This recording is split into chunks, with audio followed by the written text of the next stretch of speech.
Assalomu alaykum. Bugun shu motor haqida qisqacha video. Evani U550 chastotli motorimiz ishlash jarayoni. Suv kelish, bitta ariston, bitta ishlash jarayoni.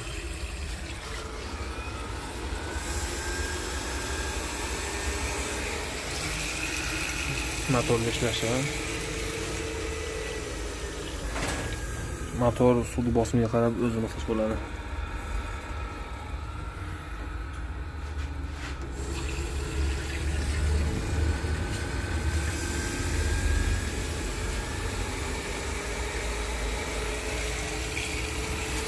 Suv bosimiga qarab оборотga ko'tarilib tushadi. Bu ketadagi bosim ko'rsatkichi.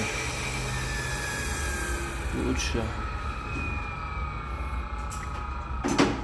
Bu ko'p funksiyali motorimiz. Davrasini xohlagan davraga qo'yishlari mumkin. Hozir 2.5 o'chyapti. Xohlasalar 3, 3.5 o'chirishlar mumkin. Nasoslar ko'p. Mana muammolar haqida ham o'z tablosida bor. Misol uchun suv kelmay qolsa, to'p o'ynasa, o'techkasi bo'lsa, mana shu bilan yozib qo'ygan o'zingizga tayyor qilib.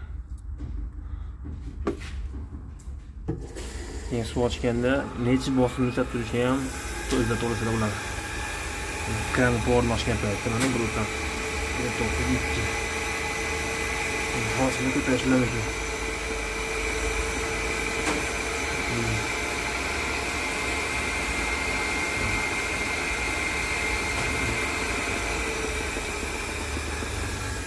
Kran bor olsa o'zlarda e'tiborga qarab ko'rsatib bo'ladi. Halagan bosimga qo'yib motor o'zgaradi. Bizga ikki normal. Ikki vaqt so'rab turadi. Juda ovozlar yana past. Ishlashga qulay.